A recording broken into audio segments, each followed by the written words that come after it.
I still think portable toilets are clean. Ours are for sure. It can be a lot on the users as well. But this year, they did change. So we had to go from portable toilets and shift into toilet trailers because down south, they pushed through legislation that any construction site over 25 people has to have running washrooms. So now, if So, you're talking down south, you're talking about the lower mainland of British Columbia and correct. the island. Yeah. And I read that in the papers that they are changing. I didn't know exactly what it was, but okay. So that affects you here, right? It does. There's not a lot of sites that have big crews like that. No. And up here we're more unique than down south. Yeah. Our we get into minus 30, minus 40, Well, and everything freezes, yeah. even the trailers. Yeah.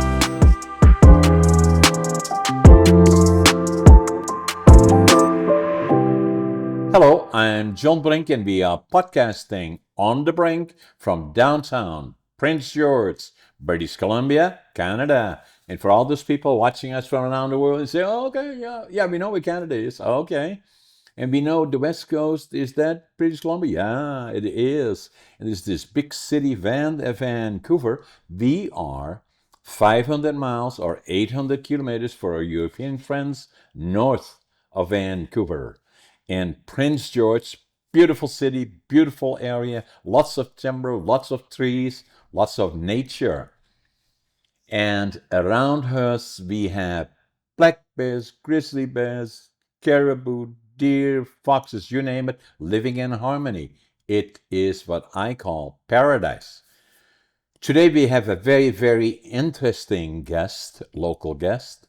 Her name is Cristina Bond, and we'll be talking to her about, I believe she was born in the Prince George region, and so she will be talking to us about that, but also about entrepreneurship opportunities and all the other things that she sees and knows about in Northern British Columbia, and particularly Prince George in the area. Christina, Hi. welcome to the show. Thank you.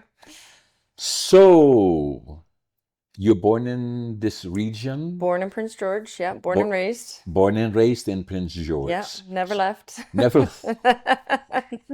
So, I'm not asking for, I'm not going to say age or anything, but the comment that I was going to make is that I probably have been here longer than you because I came here 60 years ago, virtually 60 years ago, actually, Yeah, in July of 1965. so just only a couple years ago. Yeah, I was only 5 years old when no, I wasn't. I was 23, actually. I'm going to be 84. I know I am 84. I'm going to be 85. 84 years young, I call it. But I've been here for 60 years. And so when I came here, it was a dream that I had, really. So that I was born in 1940 in northeastern Holland during the war years. We were liberated by the Canadian Army April the 12th, 1945. It made such an impression on me as a 5-year-old that I always knew I would go to the land of my heroes, Canada. And Wow. I tried to go when I was 17, and my parents wouldn't let me then. And I was drafted into the Dutch Air Force, mandatory then, not Air Force, but Army, Navy, or Air Force. I was into Special Forces, actually, Air Force for 2 years. And then worked in the forest industry. My grandfather was a master carpenter. My dad worked in the lumber industry. And so I had a dream of going to Canada and BC in particular and building a lumber mill. That's what I wanted to do. And start with nothing, and we'll talk about that a little bit later. But so that's what brought me here in July of 1965. And then about a block and a half away from here, right behind us, used to be the Greyhound station. Unfortunately, something happened to it, but the location is still there where the Greyhound station was. Okay. And that's where it arrived in July of 1965. I had a suitcase, 3 books, 2 sets of clothes, couldn't speak language, didn't know soul, didn't have a job. And so, but what I did have is that, and I counted my money at least 3 times. I had exactly going to show it to my viewers as well. I had $25.47. Wow. And so, but I did have is attitude. Even then, already I'm always a believer in things will be good. No matter what happens, I avoid negative, and I always know if there's a challenge today, tomorrow will be a better day. The other thing that I have, passion, whatever I do, I give it 125%. And then work ethic, I still do that today, even at nearly 84 years old and some months, that I get up at 5:30 in the mornings. I always make my bed, and I always think I'm late. You always think you're late? I always think I'm late. 5:30 in the morning? Yeah, so I always feel that I'm late. I have to go to work, and so that's what I do. And then and so that's what I've been doing. And I've been a cleanup man, did all that kind of stuff in this region. But then Prince George was still very much known as a boom town. And to a lot of people that came here, the question is, when did you get here and when are you leaving? Oh, A lot of things have changed since 1965, where the region and Prince George are unique. That's why I go specially out on most of my podcasts. I talk about the region here, the beauty of not only Prince George, but British Columbia and Canada, period. It is what I call paradise. And so, but then there were still challenges here, but since the time we have obviously developed as a community, and I've been very involved in it, and a lot of people here in the community and people that we both know have been very, very involved in building this community. We have a beautiful university here, University of Northern British Columbia, has had a record of being the most popular small university in Canada for many years in a row. We have the College of New Caledonia that not only are operating out of the Prince George area, but in the region have satellites as UNBC does. yep. And it now has become, especially if you look at the rest of North America and Canada, most of our population, BC is starting to approach about 4 million people. I think most of them are down in the lower mainland. Yeah. Three-quarters of the province, the northern BC in particular, relatively lightly, populated, but still have lots of opportunities, beauty. I would say within this region, within 50 miles, we have 100 lakes. Yep. And so it's a beautiful area to live, to raise a family, so it's unique. Now, you are an example of, at one point it used to be when I came here in 1960, you talk to somebody and saying, where are you from? I was born here. Are you kidding me? Were the people born here? So that kind of a thing. Not so now, obviously, and you're an example of that. Yep. So you were born here, and then your family lived here, and then you went to school here. So tell us a little bit about how did you grow up here, your schooling, what then did you do in terms of career opportunities, and then you also always somewhat entrepreneurial as well, and we'll talk about that as well. And so start telling us and sharing with our guests from around the world, what are you doing here, and how did you grow up, and all of that sort of thing. I had an amazing childhood. Actually, we grew up on the outskirts of town, out west, and I grew up dirt biking and horseback riding and snowmobiling. So I did all the fun things growing up. Um, it's it was definitely a lot different than my friends that lived in town. They didn't have those opportunities, right? Yeah. And the town means like Prince George proper is probably, then way back when I came here, probably 20,000 people, maybe now 80. Still, it's a community where most people know each other, and then outlying the area, we living in nature, and you did then, Yeah. and were able to. Can you imagine all the people that are listening to us live down the coast? And then other people that live in Europe, and I was born in Holland, lots of people, and don't have that opportunity. It's such an amazing, so share with us. So you did horses, you did all of those things that people dream of doing. Yeah. We lived on a little acreage, and I mean, my sister and I rode our horses from sun up till sundown, all through the neighborhood, and it was we're pretty unique where we live, Yeah. honestly, as you've said over and over. It's you can't really get this anywhere else. No. No. So you have one sister? I have one sister, yeah. Yeah.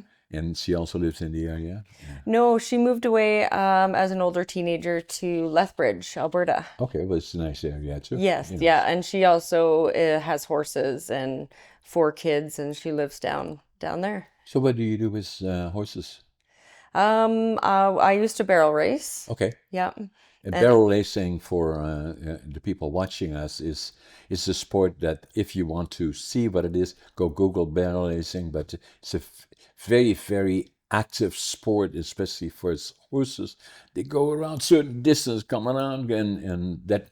So it's very, fast. you must be in good shape and you must understand horses, love horses. We have horses, my wife, myself, we both ride English Yeah. dressage. So we Okay. have 7 horses Yep. in the Lower Mainland and in Victoria, North Sandwich actually. Oh, Yeah. beautiful. So we love horses. Yeah. That So would definitely be a different type of riding. yeah, Yeah. yeah. So the you can if you have horses, what do you do? I do Western or I do barrel racing. Not too many people do that, but we have had some people on our podcasting that are very very good doing that. Yep. Young persons in particular, and then the other one is doing jumping, and the other one would be dressage. But being around horses, I grew up around horses when I was in Holland and farming. Are such unique animals that you can develop this relationship with them, but very powerful. Yep. Yeah. Yeah, we had great horses growing up. Yeah. Yeah, we actually had a one of our horses had a baby. Yeah. So that was a unique experience as Yeah. a child growing up with a newborn foal and Yeah. getting to be out running out to the barn in your Very, pajamas very, and you're very like, you good. came. Yeah. Yeah. Very good. Very, very rewarding, right? Yeah. Yeah. And then I did all my schooling here, Yeah. all the way up into college. So you went to college here as well, so high school, secondary high school, and then to college. What did you take in college?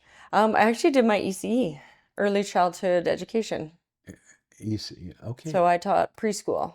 Okay. Yeah. So you became a teacher, Yeah.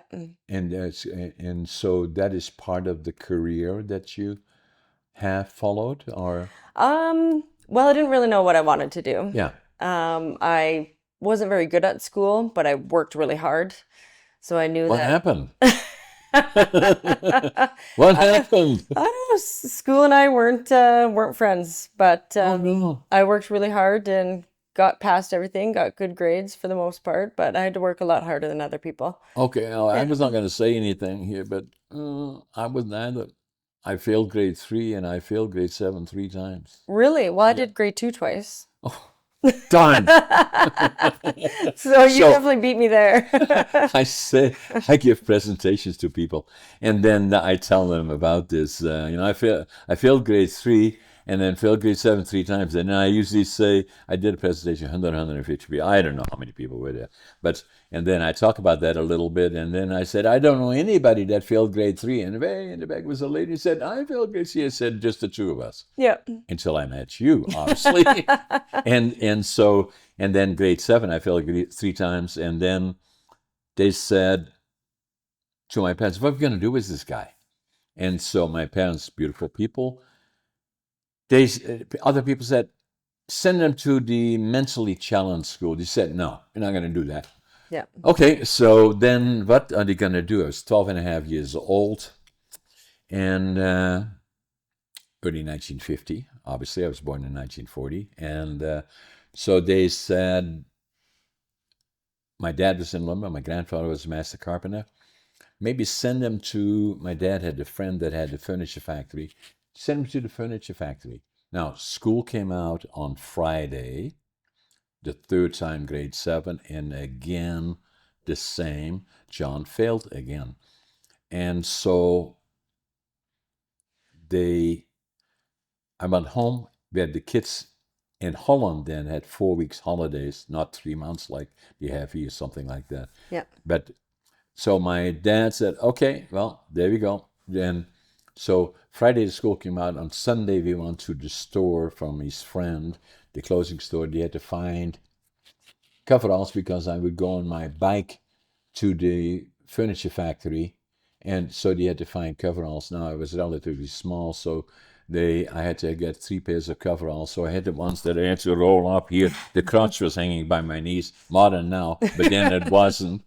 And so I went to work as a furniture factory, and I liked it, but at 12 and a half years old. So and Wow. yeah, so but still,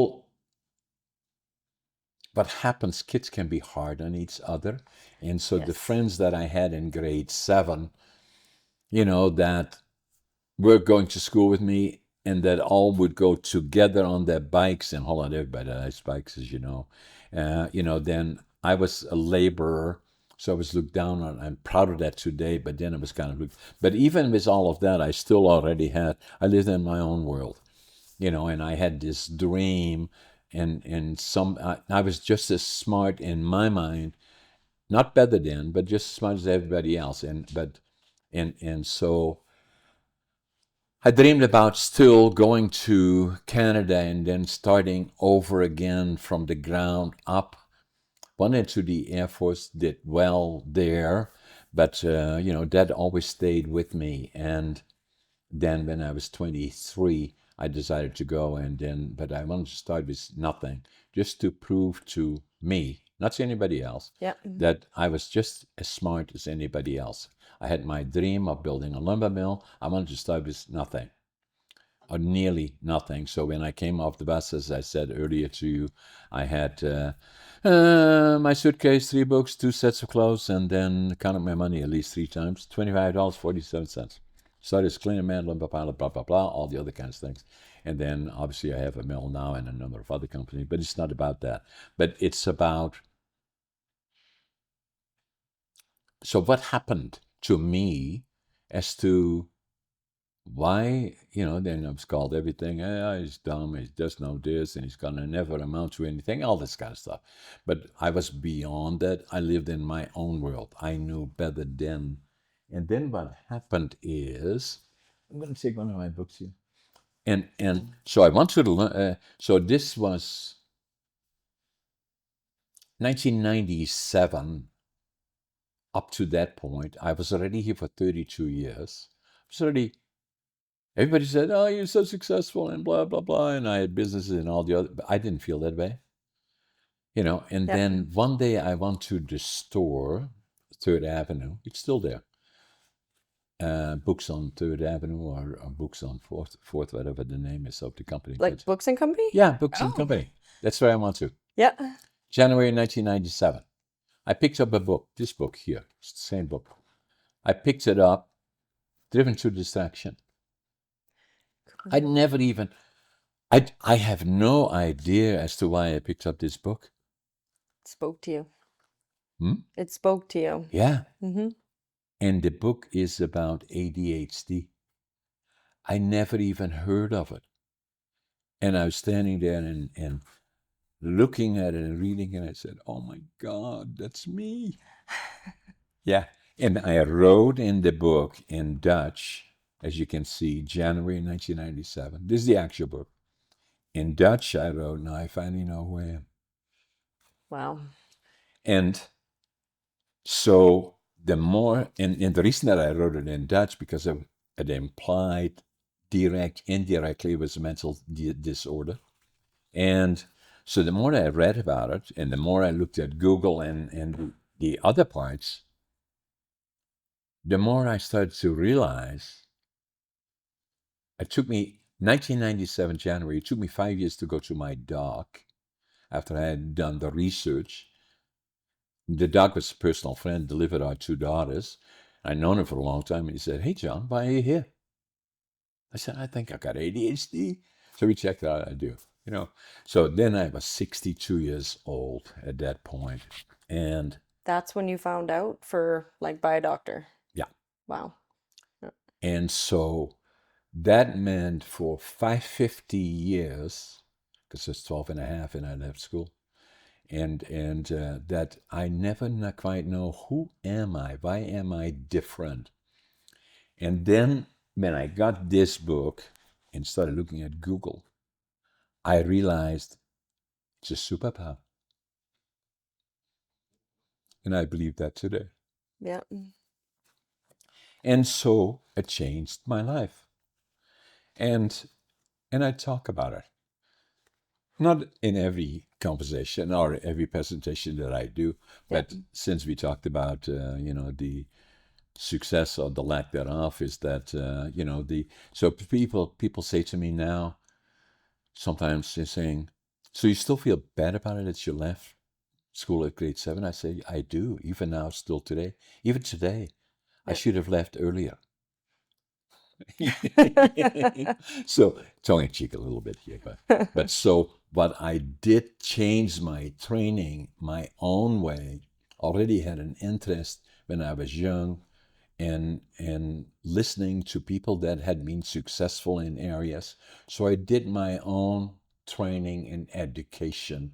So if we say, what is your educational background, then the question is, you're talking the formal one or the real life one? Yeah. And you already know the answer to that. And so that, but the other part that it did for me, Christina, is that I realized that if for, in my case, 50 years of wondering about that I had an obligation to share at least my story, and then the other part that I did amazingly, I wrote books, and I have them, four of them actually, and I've got five of them now, another one. But I also wrote a book about the one that I know. Have you read any of my books? I was just given this one, actually. I haven't had a chance to read it. Okay, Yeah. and it was the one that was given to you. Did I sign it? I don't believe so. I Okay, so now I didn't can give you sign another one. it. This time. But I wrote another one. It's this one, ADHD Unlocked. Yeah. And that to me is important. I'll give you copies of all these books actually. Oh, thank you. And so, but the what's important to me is to, and so often that what happens is that I meet people and young people in particular, where parents have people in saying, my son, daughter has this and has been struggling with it, and I find it important for me to share at least my background, either on podcasting or in writing. Yeah. And the other part that is somewhat interesting on this one is that Dr. Hollywell has written 18 books, 5 on distractions, ADHD, dyslexia, same as me, and very recognized globally as an expert in his field. And so your podcast number 365 on the Brink. I did a podcast with Dr. Halliwell, podcast number 203 on the Brink, for all those people watching us and wondering about this. Very interesting podcast. So he's the expert, not me. And as we talked about it for an hour, very interesting to watch. He's the expert, but I lived it. And suggesting is saying that initially I thought it probably was 8% of the population, maybe ADHD, Yeah. equal to males, females, but they portray it differently or express it differently. They do. That was already recognized. And so, but I thought it's limits higher than that. So when I had my interaction with Dr. Hollywell, I suggested to him that from my experience, subject to what he thought, is that I thought it was probably at least 20%. He said, no, John, it's more than 25%, male, female. Now, the other part that was interesting about it was that I had been, it's not about my success or all the other things, but I've been quite successful in business. I've had lots of interaction with successful individuals. I've been on board of directors and all that other kind of stuff. So I've met a lot of people that are successful, entrepreneurial, business, or whatever. And I believe I suggested to Dr. Hollywell, that from my experience, I believe that likely 50% of this operative is successful entrepreneurs and business people are ADHD. He said, no, John, 75%. And I agree with them. Yeah. So that's kind of lays in the background. So, but it took me till I was 62 that I knew it. 50 years of wondering, who am I? Yeah. And so it changed my world. Started writing from there and then became much more active in business, in public speaking, podcasting, obviously. And the other part that changed me is I was not a good communicator, very self-conscious until the 90s, 1990, when I was already 50 years old. And then ex-sister-in-law said, why don't you go with me to Toastmasters? I said, what is it? He said, about communication skills. I said, are you going to ask me any questions? He said, no. Up to that point, I was okay interacting in my companies, but beyond that, I had self-confidence, Yeah. lack of self. So I went to Toastmasters and I said, okay. I sat there and while they were doing this thing, somebody said, hey, John, tell us all about. I said, oh my God, I'll never go back here. I stayed there for 10 years, went all the way to becoming a distinguished Toastmaster, and it changed my life.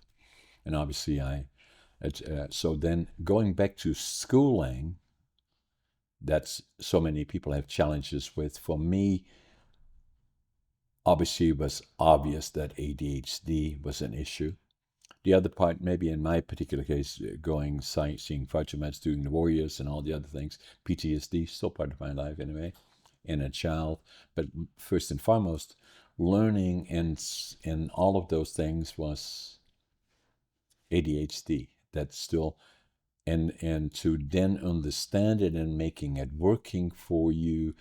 A lot of very successful people in the world are ADHD and recognize it and have made it work for them. So I'm telling you a lot, lots about my background. No, it's great to hear. I'm curious how did you find with having ADHD before you knew that's what you had when you grew these businesses? Um, I guess looking back on it now, what do you think your strengths were with that? That Attitude, yeah. passion, work ethic, Yeah. never give up. Yeah. So that was the strength. Yeah. And so that's who I am there. But self-confidence, not saying being cocky about it, saying I'm better than anybody else.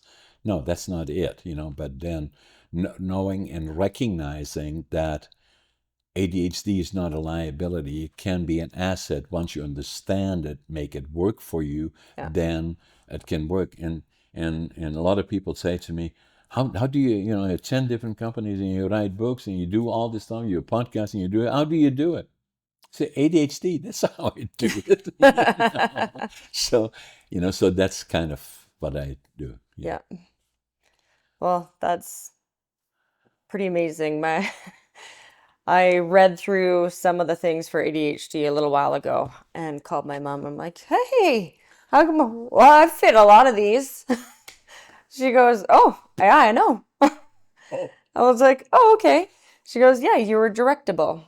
She said I could tell you to stop doing one thing and go do another, and off you would go. yeah. So, yeah, I definitely kind of know the struggle for sure. Not probably not to the extreme, but Well, yeah. so to me, it's an asset, not a liability. Yeah. And I can say to you, Christina, that I interview a lot of people on podcasting. Many, many, many very successful people. And Scott and Andrew have been involved in a lot of podcasting that I do.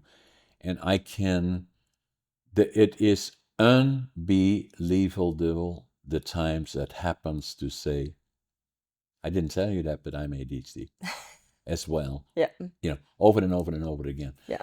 So from my perspective, and I did not present this to you for this particular purpose, other than that, in order for us to have interaction, it would be interesting for you to know, who is this guy really? Well, Yeah. it took me a long time to figure out who I was, Yeah. and that part is important. But also for us, as we are sitting here from Prince George, and a lot of people, and that's the amazing thing about podcasting, that we know already that, as I said earlier, when I made presentations, I usually include something about ADHD in that presentation. But as we are sitting here, and this podcast will come out this afternoon, actually, and it will be sent across around the world, I Oh. already know that not hundreds of people, but millions of people will watch this podcast between you and me. I'm Thanks. Put not me on trying the to spot insist. there. No, but that's how powerful podcasting is. Yes. Yeah. Because we already know that I have 700,000 subscribers on YouTube that automatically are watching these, but that's only on YouTube, and then all the other ones from around the world.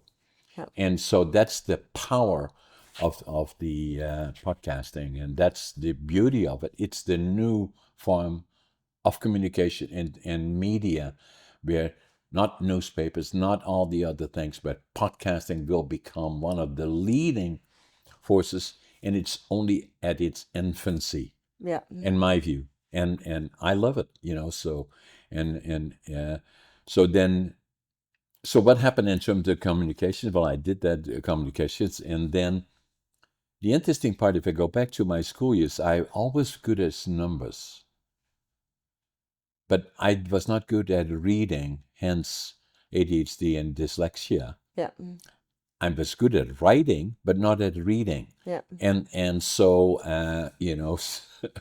so but in terms of presenting or presentations, I was not good at that either. I have self-confidence, but I have an amazing memory even now. And a lot of times when I do presentations, I really don't take any notes, but I'm not good at reading even my own notes, but I have a good memory. I can do presentations, and I know I'm good at it, and then by the time I do, and you may find this interesting, by the time I do a presentation, and I always include somewhat about ADHD, by the time I'm done, they will never forget me, for one.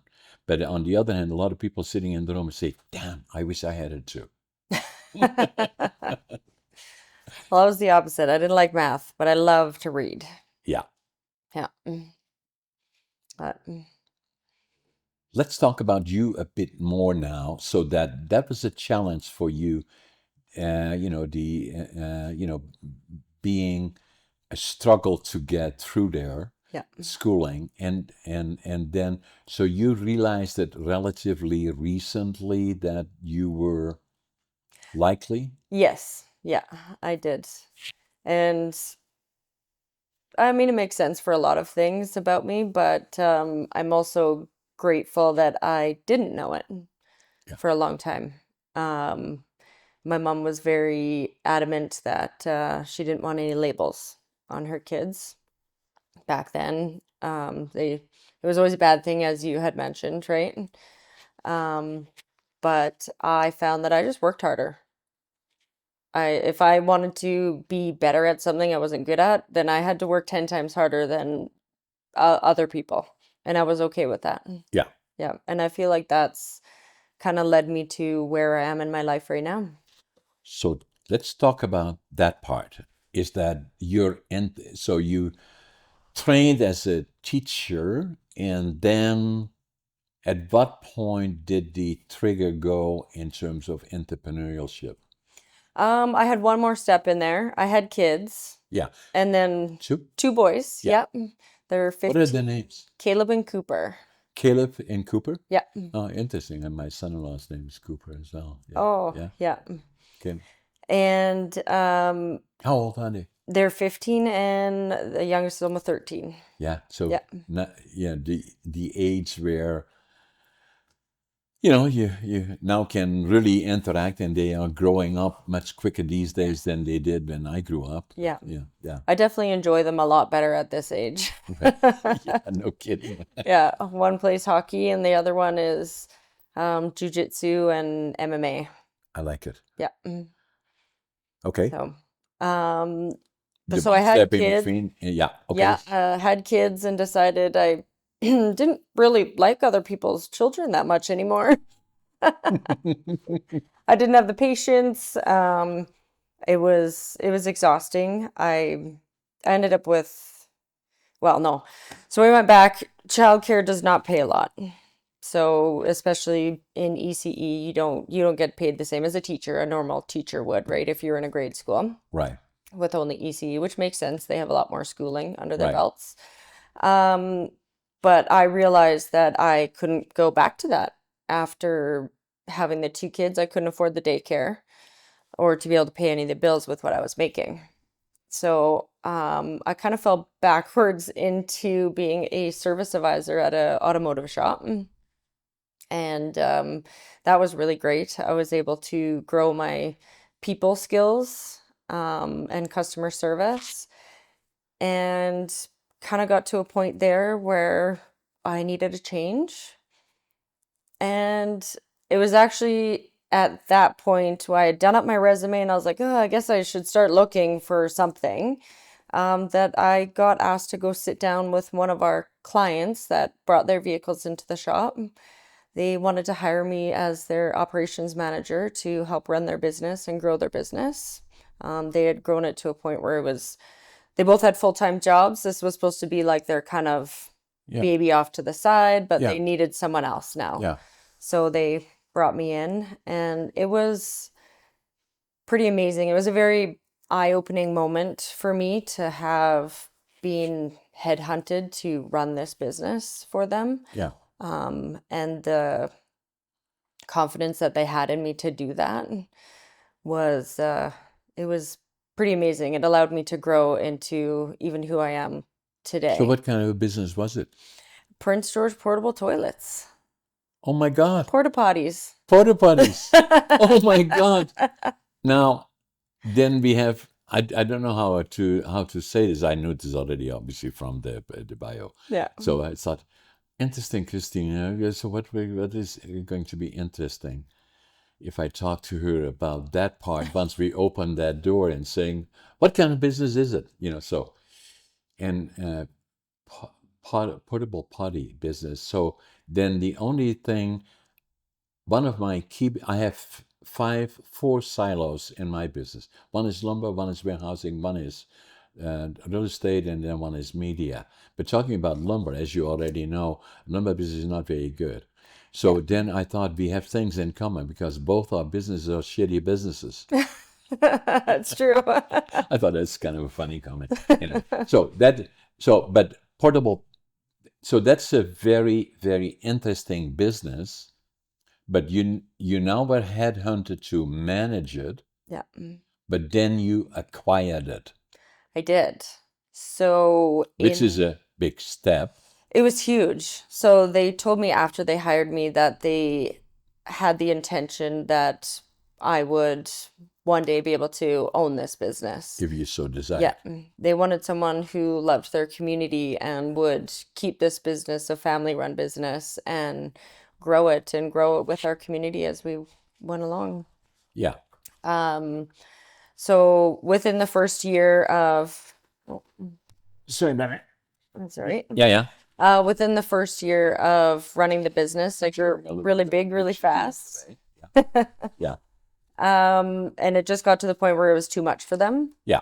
And they said, okay, well, I know it's a few years early, but do you think you could buy it now? I was like, I'm sure we could figure it out. Yeah. So it did take my husband and I a year. But we made it. We pushed through, and this business is my baby. I was told early on when I got this business by another business owner that you can't call it your baby. Yeah. And I said, yeah, I can. Yeah, It's sure. my baby. You can call it whatever you want to call it. Yeah. He So goes, no, it's a business. I'm like, yeah, it's a business, but it's my baby, and I'm gonna grow it, and yeah, I'm gonna love it, yeah. and yeah, So what I have a lot of people, I did a presentation with some of my books that I did, and this young person, when I did the presentation of one of my books, and the young person came up to me together with her mother, and then she said, he must have been 10 or 12, 13 years old maybe, and she said to me, how can you buy a lumber mill and with $25.47? I said, that's a good question. How yeah, did you do it? And so a lot of people do not fully, respectfully, appreciate what does it take to get a company off the ground, yeah, because it means not just buying it and the cost of buying it, but now you have to have lenders that you have to give confidence, bankers or whatever, in organizations you're dealing with. And yeah, I know the ones that you dealt with, but you will talk to us about that.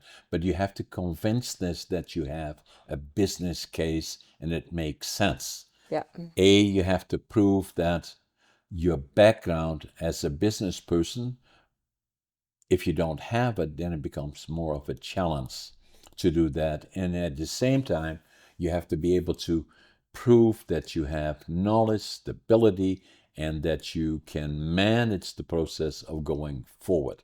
yeah, And so, and if I can share with you and with the people watching us, with me in 1975, when I started Brink Force Products, I did a business plan. You likely did. mm-hmm, And so I dropped it off at every bank in town, and I got turned down by every one of them. Why? I did a good job on my business plan, but I didn't have any money, no equity. yeah, And so what were you looking for, John? What I was looking for then is $25,000. I leased a building. I had a plan what to do with lumber remanufacturing. yeah, And then I ended up, after I was turned down by many others, by two organizations. One was the Royal Bank, the other one was the bank, Bank of BC or somebody like that. And again, I went to the Royal Bank, again made modifications to my business plan, and for the 12th time, but I had to make sure I didn't turn them off and saying, well, there you're back. I made changes and making sure that, and I always remember the Royal Bank's still there now, but then the head of the senior person was sitting 4 or 5 cubicles away from me. And again, the fellow looking at my changes that I made to the business plan the last time that I saw him, he said, okay, let me talk to John Beams about it. He's still alive, I think, so. And then he went over 4 cubicles. Now think in terms of 1975, which is 50 years ago. I've been in business with this business, Brink Force Products, for 50 years. Now it's the Brink Group and many other companies. But so, and I'm sitting there waiting. He said, let me run it by the manager again. So I'm sitting there waiting, 4 cubicles away. And so I always still will remember. He said, give him the money, give him the money. I thought, oh my God. That's what started Brink First Bikes. wow, And then the horror was that within 3 months, I lost $50,000 in the 25 that they gave me. And every time a car went by my doors, the same location where I am today, I thought it's the bank and saying, hey, John, give me the keys. And, we've seen enough. And no, yeah, but he stayed with me. And then obviously it became, a what it fairly, is now, yeah, yeah, good example. So that's for those people that are wondering, and how do you start things like that? What does it involve? First and foremost, I believe what made me successful, but it will not make others: attitude, passion, work ethic, staying the course, never give up, and understanding it. And even when things get a little bit delicate and difficult, stay the course. Yeah.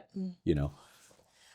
My situation was a little bit different because Yeah. this business had already been around for 35 years. Yeah. So I had that as my background, as well as that I'd worked in the business. Yeah. So I was running the business already. So it was just another, jump to owning it. So we dealt with Community Futures and Canadian Western Bank. Community Futures, for those people watching us, is an organization that is not a bank, but it's really more regional, local, and it is in different areas, helping people that try to get smaller business in particular off the ground, and then are more supportive in a lot of cases, if you can make the case, but also helpful, and have helped a lot of companies getting off the ground, or entrepreneurs getting off the ground, Yeah. to stay the course a bit longer than a regular charter bank would. Yeah. They were amazing. Yeah. They had a business plan in a little booklet and they said, you got to fill this out. And I would go through it and I'd have questions and I'd call, I'd be like, "Oh, I don't know how to do this." Like, okay, come on in, let's talk through it. They were amazing to deal with. Yeah. Another thing I had going for me was that I'm a woman and Métis. So those were bonuses in their eyes for getting the loan as well. Yeah, if they're Yeah. bonuses, that's good, but it's not. It doesn't mean that if you're not successful, that anybody will say, "Well, No. you're a woman." No, no. Yeah. You either succeed. We give you so many tools to work with, Yeah. and you better make it work. Well, it was a woman run, like Community Futures was all women working there. Yeah. So they love supporting, of course, Sure. other women. It was, Yeah. yeah, it was fantastic. Yeah. Yeah.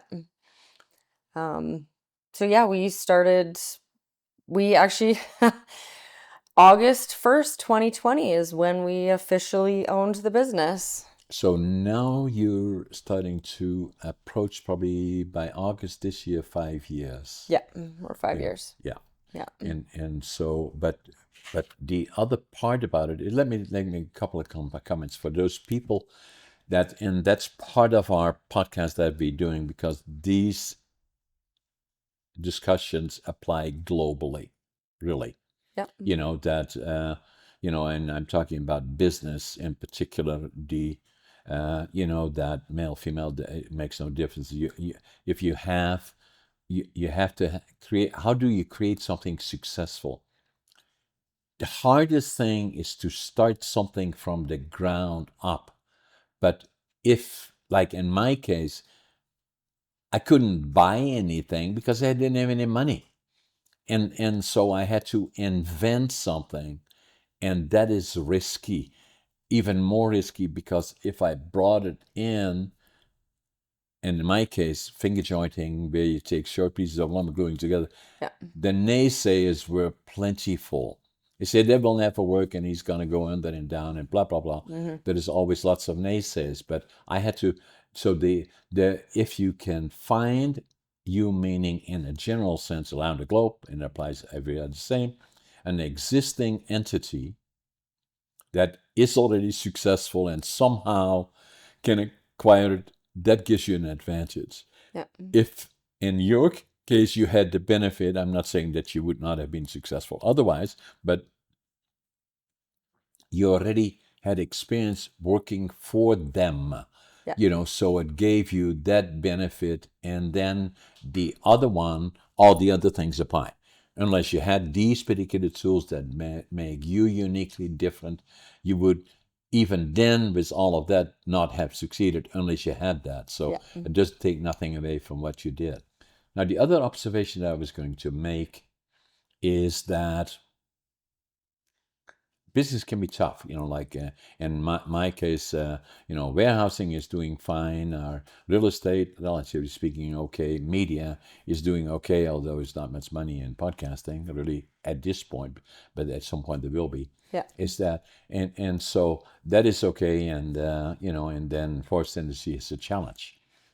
But I stayed the course. I've been doing it for 50 years, and I'm the sole owner of all my companies, which makes me somewhat more flexible in terms of the things that I can do.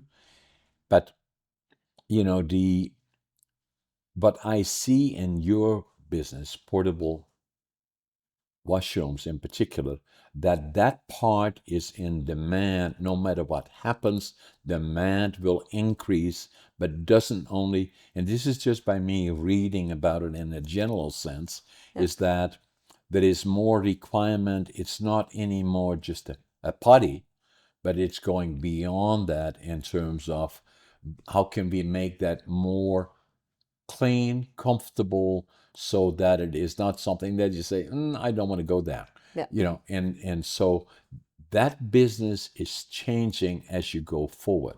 It is. Yeah. So tell us about that. Um, well, I still think portable toilets are clean. Ours are for sure. It can be a lot on the users as well. But this year, they did change. So we had to go from portable toilets and shift into toilet trailers because down south, they pushed through legislation that any construction site over 25 people has to have running washrooms. So now, if So, you're talking down south, you're talking about the lower mainland of British Columbia and correct. the island. Yeah. And I read that in the papers that they are changing. I didn't know exactly what it was, but okay. So that affects you here, right? It does. There's not a lot of sites that have big crews like that. No. And up here we're more unique than down south. Yeah. Our we get into minus 30, minus 40, Well, and everything freezes, yeah. even the trailers. Yeah. So you can buy great construction trailers that are quite a bit cheaper that you can put in the lower mainland that don't freeze ever. Up here, we have to get the heavy duty ones that are tested and in minus 40 and won't freeze. So we have definitely a lot more challenges as well as being quite rural. Yeah. So, So I wanted to make sure that I didn't imply when I say going to a portable that is someone, but to us that private thing to us is always delicate. To if we do that, and then I'm not saying that that any of the portables that I've used, and likely were yours here. There's no question about it that they are nice and clean and all the other stuff. oh yeah, yeah, So I I didn't didn't take it want to like that. imply that Yeah. they were not. So the other part, but I've read that in the paper where I didn't know exactly what the organization was surrounded in terms of the requirements, but I can see that it has changed Yes. and will change going forward. And again, as the North is developing more and further, and the need and the requirement for your services, your niche, if you wish, is very, very important. And then it becomes also a question of likely competition issues, Yep. you know, all those things that we have to think about in business. Yep. Absolutely. Um, I mean, I always think competition is healthy.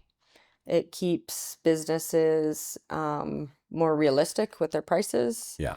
You don't have one company that comes in and, jacks the prices, and then the rest of them are like, oh, no, actually, we're going to stay with what we were. Yeah. And you're going to find that other company is not going to last very long, right? Yeah. So, normal business practices, but I always think competition is healthy.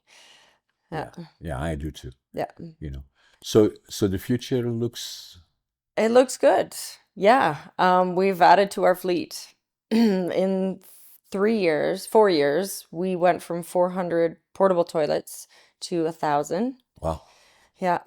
And you service which area? How big physically is your area that you service? Is it north of Quesnel or Yeah, just north of Quesnel, and then all the way to? we go all the way up to Mackenzie and not too far into the Pine Pass. There's other northern communities that have portable toilet businesses up there, and they kind of handle that. But we go into Mackenzie. We do a lot of the surrounding areas and a lot of our reserves, actually. So it could well be that you go as far as from your area 150 kilometers one direction and 150, 200 the other one, 300, 400 kilometers for those people in Europe watching us and saying, "Oh, how big is that?" Well, 400 kilometers is a long way. Oh yeah. Yeah, Yeah. and then weather conditions and all the other things, and then I presume I'm just imagining. This business is always all kinds of problems and crises happen, and saying, "Hey, Christina, I need something happen. Hey, can you come down right away?" Yeah. We get that a lot. What a lot of people don't actually realize is that our drivers that are out have 30 to 40 stops a day for portable toilets. Yeah, Yeah. But we still make those emergencies. We take care of them. We're a yes company. So we will get it done. so when you started this, did you imagine what would happen as you went forward? I did. I had a plan, a Good. goal. I wanted to be able to serve all of our northern communities. Yeah, That includes all our small ones. Like we went all the way out to Houston and past Houston for the last few years, serving all of our communities out there. yeah, I wanted to grow. I wanted to make sure we had enough to be able to, if someone called and said, I need 30 toilets for an event, I can say, yeah, we've got it. We'll be there. yeah, Yeah. So, and we've done it. yeah. Yeah. So, so kind of looking back then, as we, approaching the end of our podcast here, any other comments that you want to make? Let me say to our guest watching that I always enjoy this region, how many interesting people we have here. And Christina is part of that, obviously. Entrepreneur extraordinaire, started up from the bottom, was trained here in this area. We have a lot of mutual friends, and and that. But I had not really met you officially in a way, but I know about the business and obviously, and I appreciate the opportunity of sharing your experience and you with our guests watching us from around the world, and in particular, showcasing entrepreneurship extraordinaire is saying what are the underlying quality, what do you have to do, stay the course, never give up, watch for those opportunities, and everything is possible. Yeah. And stay humble. And stay humble, Hmm. and that's the other part that is very, very important is don't and from my perspective, looking back, it took me the obviously the other interesting part about our conversation is ADHD. That took me 50 years of saying, who am I? And from the time I was 12 and a half till the time I was 62, and then sharing that with you, and at the same time I will give you copies of my books, but I have an obligation to share that with the world, and but also entrepreneurship and opportunity. And then the other thing that I do before I let you go, and I'm sure you appreciated that, I fly around a lot. We have, fortunately, a place in North Sandwich as well. But northern British Columbia is such a beautiful area. The reason that I have to physically get out of here because I have these companies. I spend 7 days a week there, Yes. working, and so I have to physically remove myself. But I love northern British Columbia. For all those people watching us, it is paradise. If you plan a holiday, go to Canada, but in particular British Columbia and northern British Columbia. It is as we flying around, and I still do even today. I always sit by the window and I look outside and say, it's paradise. Yeah. And for all those people that are watching the world, and for me that grew up during the war years, still and saw the effects of it, that a lot of people think that war, well, respectfully, that the war is over, everything goes back to normal. No, it doesn't. It takes generations before how lucky we are to live in a democratic country and in a country in particular in Canada, and that has all the opportunities, and it's such a beautiful country. Yeah. Cristina Bond, it was a pleasure. I'm going to give you a big hug, but once we have this off, but Yeah. It was a pleasure to have you on my podcast that will be released today. And for all those people watching us, check out the ADHD as well, because the podcast that I said 2003, 203 with Dr. Edward Hollywell, because as you already noticed, now again today, that ADHD is very, very common around the world. I would say probably 30% of the population globally, male and female, are benefiting from ADHD. I say in my world, not a liability, but if we understand it, then we know how can we make it work for us. Watch our podcast 203 with Dr. Halliwell, and at the same time, watch this one, subscribe to it, like it, share it, comment on it, and watch our podcast in the future. Thank you for watching, and again, Cristina Bond, Thank you it for was a pleasure. yeah, thank you Thank very you. much for having me. Thank you.